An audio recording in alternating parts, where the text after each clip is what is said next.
तो दोस्तों, आज की ये कहानी एक ऐसे समय की है जब इंसान और ट्रोल एक ही धरती पर शांति से रहते थे। वे अलग अलग दुनिया के होने के बावजूद एक दूसरे को स्वीकार करते थे और कई जगह तो साथ मिलकर जीवन भी बिताते थे। लेकिन समय बदला और पूरे यूरोप में धीरे धीरे क्रिश्चियन धर्म फैलने लगा। नए धर्म के साथ नए नियम आए और पुराने मिथकों को झूठ मान लिया गया, यानी ट्रोल्स को भी। अब ट्रोल्स को मॉन्स्टर समझा जाने लगा। तब नॉर्वे के किंग ओलाफ ने फैसला किया कि ट्रोल्स को खत्म कर दिया जाए।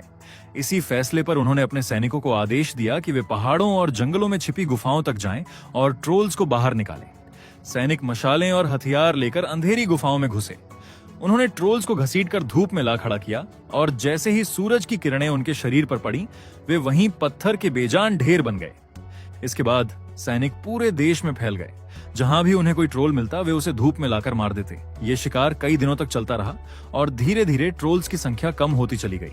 इस भयानक हमले के बाद जो कुछ ट्रोल बचे, वे डर में जीने लगे। उन्हें चर्च की घंटियों की आवाज से और क्रिश्चियन प्रतीकों से भय लगने लगा और आखिर में हालात ऐसे हो गए कि जमीन पर एक भी ट्रोल दिखाई नहीं देता था। और तब से लोग कहने लगे कि ट्रोल्स बस एक कहानी बनकर रह गए हैं। इन्हीं कहानियों में से एक कहानी एक पिता ने अपनी छोटी बेटी को सोने से पहले सुनाई थी। वो बच्ची उस कहानी से इतनी प्रभावित हुई कि उसने ठान लिया कि बड़े होकर वो पैलियोंटोलॉजिस्ट बनेगी और सच्चाई खोजेगी। अब कहानी लगभग 30 साल बाद की दिखाई गई, जहां हमें जोटुनहाइमेन पहाड़ों के बीच स्थित एक सुनसान केबिन का दृश्य दिखाया गया। ठंडी हवा चल रही थी और चारों तरफ गहरा सन्नाटा था। तभी केबिन का दरवाजा धीरे धीरे खुला और एक रहस्यमयी आदमी अंदर दाखिल हुआ। जैसे ही वो अंदर आया, नोरा नाम की एक लड़की अचानक उस पर टूट पड़ी। उसने उसे जमीन पर गिराकर पीटना शुरू कर दिया और चाकू से वार करने ही वाली थी कि तभी वो रुक गई, क्योंकि ध्यान से देखने पर उसे समझ आया कि वो कोई दुश्मन नहीं बल्कि उसका पुराना साथी एंड्रियास था। दरअसल एंड्रियास नोरा से मदद मांगने के लिए वहां आया था, क्योंकि 3 साल पहले उसी के ज्ञान की वजह से सेना ने पहाड़ों में मिले एक विशाल ट्रोल को हराया था। इसलिए इस बार भी उसे उसी की जरूरत थी। लेकिन नोरा ने उसकी मदद करने से इनकार कर दिया, क्योंकि उस घटना के बाद वो ट्रोल कमीशन का हिस्सा बनी थी। पर उसकी नजर में ट्रोल कोई राक्षस नहीं बल्कि एक बेबस जीव था। पर उसे जल्द ही समझ आ गया कि जिस कमीशन में वो काम कर रही है वो भी पहले की तरह भ्रष्ट है। इसलिए उसने सब कुछ छोड़ दिया और दुनिया से दूर यहाँ रहने लगी। पर बात करते हुए एंड्रियास की नजर वहां रखी अपनी लिखी हुई किताब पर पड़ी, जिसे उसने नोरा के पिता को समर्पित किया था। ये देखकर नोरा ने उसे शुक्रिया अदा किया, क्योंकि उसके पिता की मौत पिछले ट्रोल हमले में हुई थी। तब एंड्रियास ने गंभीर आवाज में कहा कि उसके पिता हमेशा चाहते थे कि वो इस नई खोज को खुद देखे। ये सुनकर नोरा कुछ पल खामोश रही।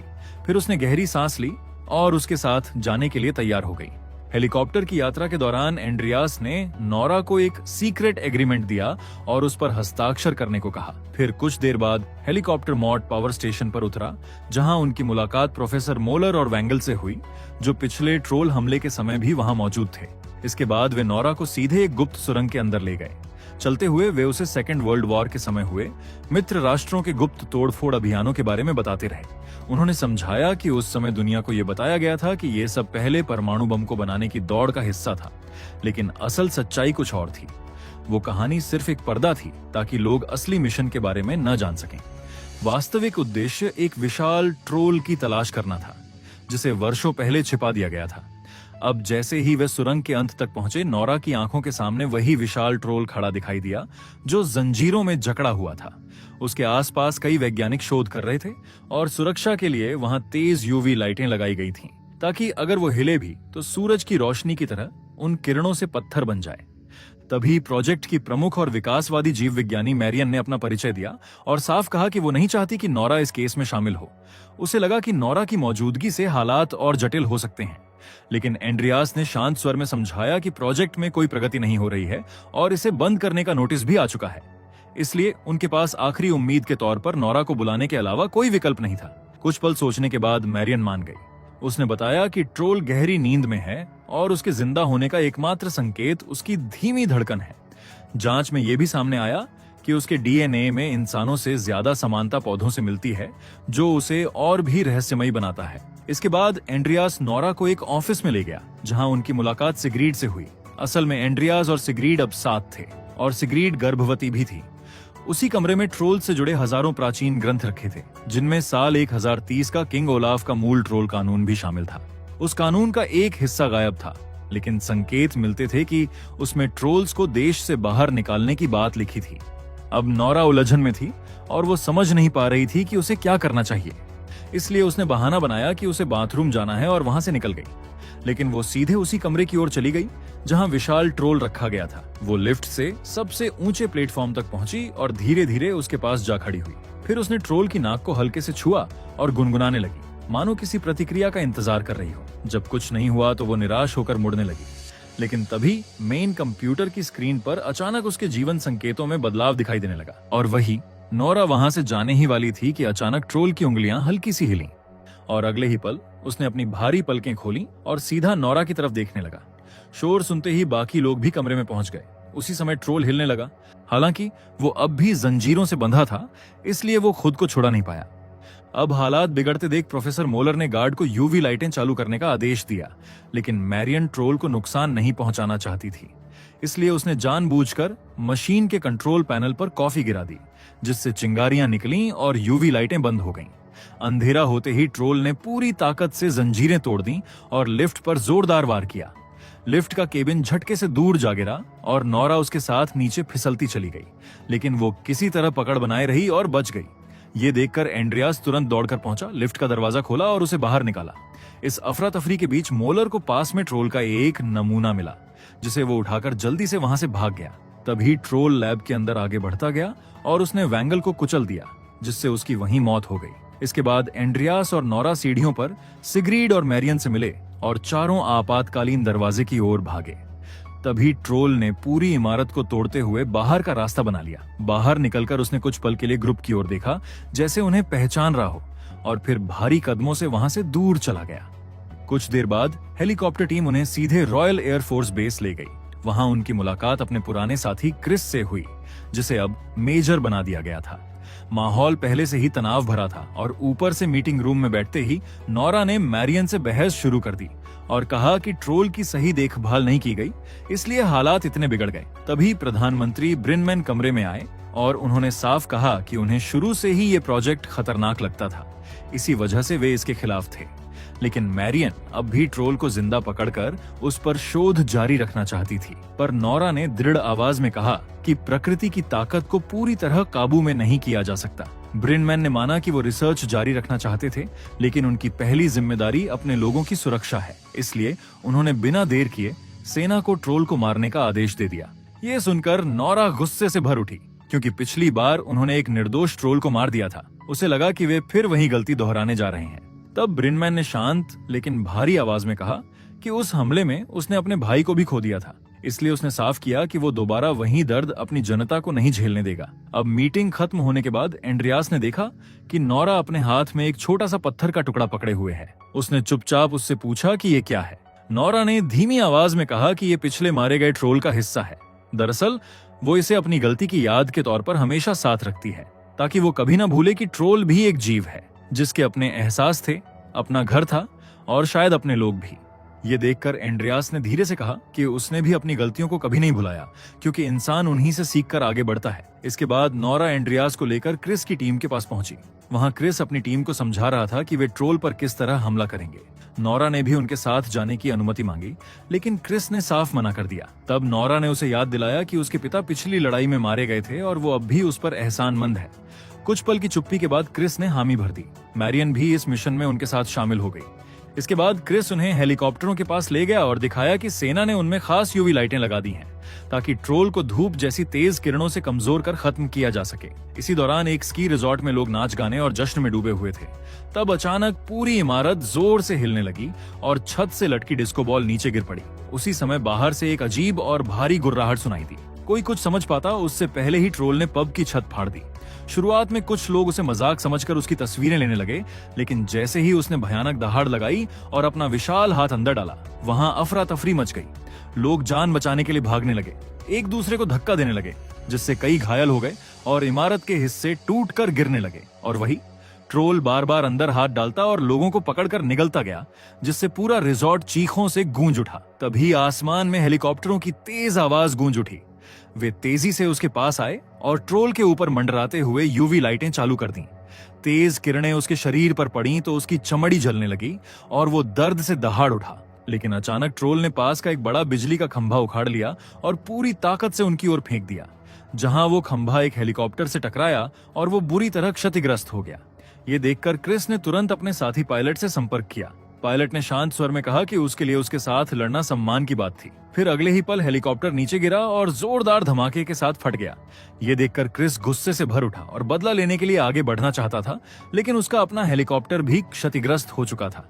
इसलिए नोरा ने उसे रोका और समझाया कि अभी हमला करना बेकार होगा।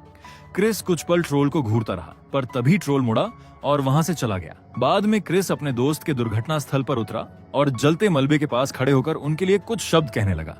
मैरियन ये देखकर हैरान थी कि ट्रोल इतने निर्दयी हो सकते हैं, लेकिन नोरा ने शांत स्वर में कहा कि पिछला ट्रोल ऐसा नहीं था। वो सिर्फ अपने घर लौटना चाहता था। उसका ये भी मानना था कि इंसानों के सालों के अत्याचार ने ही उन्हें इतना हिंसक बना दिया है। तभी एंड्रियास ने पूछा कि क्या वे ट्रोल से बात करने की कोशिश कर सकते हैं। नोरा ने कुछ सोचकर कहा कि वो किसी ऐसे व्यक्ति को जानती है जो उनकी इस केस में मदद कर सकता है। इसी उम्मीद के साथ टीम डोर पहाड़ों के एक प्रतिबंधित सैन्य क्षेत्र में पहुंची। उन्हें टूटी हुई बाड़ का हिस्सा मिला और उसी रास्ते से वे चुपचाप अंदर घुस गए। घने सन्नाटे के बीच आगे बढ़ते हुए वे एक पुरानी गुफा तक पहुंचे, जहां गुफा की दीवार पर एंड्रियास को एक चिपचिपा पदार्थ दिखाई दिया। उसे देखकर नोरा ने समझाया कि ये एक पुराना शिकार गड्ढा था। कभी इसी जगह ट्रोल किंग को मारने की योजना बनाई गई थी। उस योजना में लोगों ने उसके बच्चे को अगवा करके यहीं छिपा दिया था ताकि किंग उसे बचाने आए और जाल में फंस जाए। गुफा की चट्टानों पर क्रिश्चियन प्रतीक उकेरे गए थे ताकि ट्रोल को और कमजोर किया जा सके।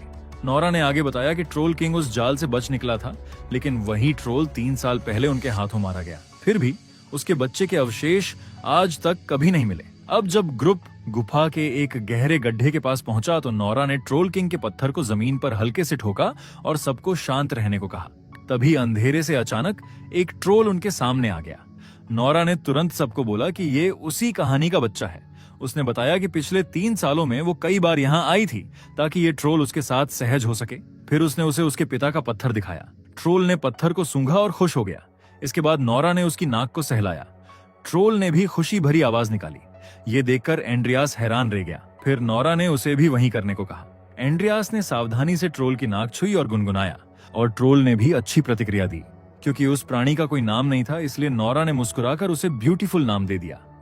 अब बोवर्डिन इलाके में जब वो ट्रोल पास आता दिखा तो नोरा ने तुरंत आकाश में एक फ्लेयर गन दागी। उसी पल बर्फ के नीचे से ब्यूटीफुल बाहर निकला और दोनों ट्रोल आमने सामने आ गए। वे एक दूसरे पर जोर से गुर्राने लगे और माहौल तनाव से भर गया। लेकिन तभी बड़े ट्रोल ने पूरी ताकत से जमीन पर पैर पटका, जिससे बर्फ में लंबी दरार पड़ गई। ये देखकर नोरा तेजी से पीछे हटने लगी, लेकिन दुर्भाग्य से ब्यूटीफुल समय पर हट नहीं पाया और टूटती बर्फ के साथ ठंडे पानी में जा गिरा। वो कुछ पल तक तैरने और बाहर निकलने की कोशिश करता रहा, पर आखिर में वो पानी में डूब गया। इसके बाद ट्रोल उनकी ओर बढ़ने लगा तो सब लोग जान बचाने के लिए हेलीकॉप्टर की तरफ भागे। अब जैसे ही हेलीकॉप्टर ने उड़ान भरी, ट्रोल ने उछलकर उसे पकड़ने की कोशिश की, लेकिन पायलट ने आखिरी पल में ऊंचाई ले ली और वे किसी तरह बच निकले। आसमान में ऊपर जाते हुए भी नोरा की नजर नीचे जमी रही। वो उसी जगह को देखती रही जहां ब्यूटीफुल डूब गया था। उसकी आंखों में गहरा दर्द था, क्योंकि उसे लग रहा था कि ये सब उसकी वजह से हुआ। अब कहानी आगे बढ़ती है। बेस पर लौटकर ग्रुप ने बड़े ट्रोल की यात्रा का रास्ता नक्शे पर चिन्हित किया। सब चुपचाप उस लाइन को देखते रहे जो शहरों और पहाड़ों को पार करती हुई आगे बढ़ रही थी। तब मैरियन ने ध्यान से रूट का अध्ययन किया और गंभीर स्वर में कहा कि ये कोई आम दिशा नहीं है। ये दरअसल तीर्थ यात्रियों का पुराना मार्ग है जो उत्तर की ओर निडारो तक जाता है। ये सुनते ही नोरा को अपने पिता की सुनाई कहानियां याद आ गईं। उस समय निडारो ही किंग ओलाफ की राजधानी थी और वहीं से वो शासन करता था। तब सबको समझ आ गया कि बड़ा ट्रोल सीधा उसी जगह की ओर बढ़ रहा है। इसका मतलब साफ था कि वो बदला लेने जा रहा था। ये समझते ही वे लोग ट्रोनहाइम पहुंचे और नोरा के पिता की पुरानी मित्र एस्थर से मिले। एस्थर उन्हें सीधे निडारोस कैथेड्रल ले गई, जो 1070 से 1300 के बीच बना था और बाद में हार्ट ऑफ नॉर्वे कहलाया। कभी इसी चर्च ने पूरे देश पर कठोर शासन किया था। चर्च के अंदर प्रवेश करते समय क्रिस ने सम्मान के तौर पर अपने हथियार बाहर ही छोड़ दिए। अंदर पहुंचकर नोरा ने एस्थर को समझाया कि वे किंग ओलाफ की कब्र ढूंढने आए हैं। ये सुनकर एस्थर कुछ पल के लिए चुप रही, फिर उन्हें एक छिपी हुई भूमिगत सुरंग की ओर ले गई।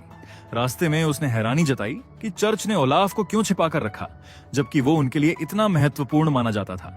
इसके बाद वे एक खाली कमरे में पहुंचे, जहां वर्षों से लोग कब्र की तलाश कर रहे थे, लेकिन अब तक सफल नहीं हो पाए थे। तभी मैरियन ने दीवार पर वही प्रतीक देखा जो गुफा में उसने देखा था। फिर सभी लोग खोज में लग गए। उन्हें दीवार पर ओलाफ की एक भित्ति चित्र मिली। जब एंड्रियास ने उसे छुआ तो एक छोटा टुकड़ा गिरा और उसके पेट के स्थान पर एक छेद दिखाई दिया। तब एस्थर को याद आया कि अंतिम युद्ध में ओलाफ के पेट, जांघ और गर्दन पर घाव लगे थे। उसने उन जगहों को छुआ तो दीवार के टुकड़े हट गए और घावों की जगह 3 छेद दिखने लगे। ये देखकर नोरा ने उन छेदों में मशालें लगाईं और उन्हें घुमाया। तभी दीवार के अंदर से मशीन जैसी आवाजें आने लगीं। जब तीनों मशालें पूरी तरह घुमाई गईं, तो एक छिपा हुआ दरवाजा खुल गया। दरवाजे के उस पार एक बड़ा कक्ष था, जिसके बीचों बीच पानी से घिरे तालाब में ओलाफ की कब्र बनी हुई थी। सबने मिलकर उसका भारी पत्थर का ढक्कन हटाया। अंदर ओलाफ का कंकाल पड़ा था और उसके हाथ में उसकी तलवार थी। जब उन्होंने ओलाफ के कंकाल की ध्यान से जांच की तो उसकी जेब से ट्रोल कानून का वही गायब हिस्सा मिला जिसे कहानी की शुरुआत में हमने देखा था। ये देखकर सब हैरान रह गए। वे तुरंत कक्ष से बाहर आए और उस दस्तावेज की तस्वीर सिग्रीड को भेजी। सिग्रीड ने संस्थान में रखे उसके दूसरे हिस्से के साथ उसे जोड़ दिया। अब जब ट्रोल कानून का पूरा पाठ उनके सामने था तो सच्चाई स्पष्ट हो गई। उसमें लिखा था कि किंग ओलाफ ट्रोल्स को देश से बाहर निकालने के खिलाफ था। इसी वजह से चर्च ने ही उसे मार दिया था ताकि वे ट्रोल्स का नरसंहार जारी रख सकें। ये सच्चाई सामने आते ही सबको समझ आ गया कि बड़ा ट्रोल ओलाफ से बदला लेने नहीं आ रहा था। उसका गुस्सा किसी एक राजा पर नहीं बल्कि इस शहर के लोगों पर था। इसी बीच स्की रिजॉर्ट पर हुए हमले और आदमी के टूटे हुए घर के वीडियो पूरी दुनिया में वायरल हो गए। अंतर्राष्ट्रीय मीडिया में हर जगह इन्हीं घटनाओं की चर्चा होने लगी। दूसरे देशों की सरकारें भी डर गईं और उन्होंने चेतावनी दी कि जरूरत पड़ी तो वे हस्तक्षेप करेंगे। तब प्रेसिडेंट ब्रिंचमैन ने प्रेस कॉन्फ्रेंस में बताया कि तीर्थयात्रियों के मार्ग पर रहने वाले लोगों को सुरक्षित स्थानों पर भेजा जा रहा है। लेकिन जब एक पत्रकार ने पूछा कि इस समस्या का समाधान कैसे होगा तो उनके पास कोई ठोस जवाब नहीं निकला। इसी बीच क्रिस को बेस पर वापस बुलाया गया, लेकिन उसने ऑर्डर को अनदेखा कर दिया और अपने दोस्तों के साथ रहने का फैसला किया ताकि वे साथ मिलकर उस भयानक मॉन्स्टर से लड़ सकें। तभी ग्रुप ये सोचने लगा कि पुराने समय में ओलाफ ट्रोल्स से कैसे लड़ता था, क्योंकि चांदी की तलवार तो ज्यादा असरदार नहीं थी। तभी नोरा को तालाब की याद आई। ये याद करते हुए उसने एक चाकू को पवित्र जल में डुबोया और उससे ट्रोल किंग के पत्थर को छुआ, जिससे पत्थर तुरंत 2 हिस्सों में टूट गया। इससे साबित हो गया कि ट्रोल्स पवित्र जल से कमजोर पड़ते थे। इसके बाद क्रिस और मैरियन उस शहर के लोगों के पास गए जिन्हें सुरक्षित जगहों पर निकाला जा रहा था। उन्होंने उनसे खुलकर मदद मांगी और बताया कि ये लड़ाई सिर्फ सेना की नहीं बल्कि पूरे शहर की है। हालात की गंभीरता समझकर भीड़ ने उत्साह के साथ उनका साथ देने का फैसला किया। उधर एस्थर ने एंड्रियास को चर्च की विशाल घंटियां बजाने का तरीका सिखाया ताकि उनकी आवाज दूर तक गूंज सके और ट्रोल कुछ पल तक कमजोर रह सके। अब तालाब से लेकर सैन्य ट्रकों तक लोगों की एक लंबी कतार बना दी गई। बाल्टियों में पवित्र जल भरकर सैनिक अपने हथियारों और उपकरणों में डालने लगे ताकि वे आने वाले मुकाबले के लिए तैयार हो सकें। अब पूरा शहर एकजुट होकर उस आखिरी लड़ाई की तैयारी कर रहा था। शाम होते होते बड़ा ट्रोल शहर में आ पहुंचा। जैसे ही वो चर्च की ओर बढ़ा, एस्थर और एंड्रियास ने ऊंचे टावर में खड़े होकर घंटियां बजानी शुरू कर दी। घंटियों की तेज ध्वनि से ट्रोल को तकलीफ होने लगी और उसकी चाल धीमी पड़ गई। ये मौका देखते ही सैनिकों ने उस पर गोलियां चलाईं, जिनमें पवित्र जल भरा था। गोलियां लगते ही उसके शरीर से धुआं उठने लगा और उसकी चमड़ी जलने लगी। वो दर्द से दहाड़ा, लेकिन ये उसे रोकने के लिए काफी नहीं था। फिर गुस्से में उसने पास का एक बड़ा पेड़ उखाड़ा और पूरी ताकत से चर्च की ओर फेंक दिया। पेड़ टकराते ही घंटियां टूट गईं और आवाज अचानक बंद हो गई। सौभाग्य से एस्थर और एंड्रियास समय रहते वहां से भाग निकले। अब सैनिक लगातार हमला करते रहे, लेकिन पवित्र जल का असर उतना तेज नहीं था जितनी उन्हें उम्मीद थी। तब क्रिस ने इशारा किया और जमीन में पहले से लगाए गए विस्फोटकों को उड़ा दिया। जोरदार धमाका हुआ और बड़े ट्रोल को गहरी चोटें आईं। वो लड़खड़ाया, लेकिन अब भी जिंदा था और सीधा ग्रुप की ओर बढ़ने लगा। जैसे ही वो उनके करीब पहुंचा, अचानक एक जोरदार दहाड़ गूंजी। सबने मुड़कर देखा तो हैरान रह गए, क्योंकि ब्यूटीफुल वापस आ गया था। अब दोनों ट्रोल आमने सामने आए और नदी में उतर गए। पानी के बीच उनकी भयंकर लड़ाई शुरू हो गई, जिससे चारों ओर लहरें और छींटे उठने लगे। पर उसी समय बड़े ट्रोल ने पूरी ताकत से ब्यूटीफुल पर वार किया और उसे उठाकर पास के पुल पर दे मारा। जोरदार टक्कर से पुल टूट गया और ब्यूटीफुल फिर से पानी में जा गिरा। नोरा ये देखकर घबरा गई। वो अपने दोस्त की मदद करना चाहती थी, लेकिन समझ नहीं पा रही थी कि क्या करे। तभी मैरियन को याद आया कि बड़े ट्रोल के शरीर में अब भी धड़कन है, इसलिए उसने तुरंत सुझाव दिया कि बाहर से हमला बेकार है, उन्हें अंदर से वार करना होगा ताकि पवित्र जल सीधे उसके दिल तक पहुंच सके। लेकिन समस्या ये थी कि उनके पास सिर्फ एक बम बचा था, इसलिए हर कदम सोच समझकर उठाना जरूरी था। उधर बड़ा ट्रोल लगातार ब्यूटीफुल को दबाकर मार रहा था। ये देखकर क्रिस और एंड्रियास हेलीकॉप्टर में सवार हुए, जबकि नोरा और मैरियन आगे बढ़कर गोलियां चलाने लगी। इससे थोड़े टाइम के लिए ट्रोल का ध्यान बटा, लेकिन ब्यूटीफुल अब भी उसके पैर के नीचे दबा रहा। इसी अफरा तफरी में एंड्रियास के हाथ से बम फिसल गया। वो नीचे गिरने ही वाला था कि उसने तुरंत झुककर उसे पकड़ लिया, लेकिन डिटोनेटर हाथ से छूटकर नीचे गिरा और टूट गया। अब हालात और गंभीर हो गए।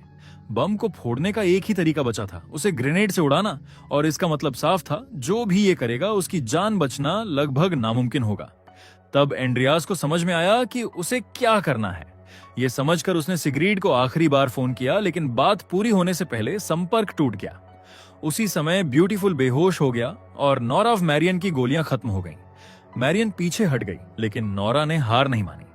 तभी हेलीकॉप्टर बड़े ट्रोल के सिर के पास पहुंचा और एंड्रियास ग्रेनेड और बम लेकर नीचे कूद गया। बड़ा ट्रोल ने उसे निगल लिया, जिससे अंदर से ग्रेनेड फटा और पवित्र जल उसके पूरे शरीर में फैल गया। उसकी सख्त त्वचा जलने लगी और दर्द से वो कमजोर पड़ गया। तभी ब्यूटीफुल होश में आया और उसने उसके सीने में हाथ डालकर उसका दिल निकाल दिया। कुछ समय बाद चर्च की मरम्मत होने लगी।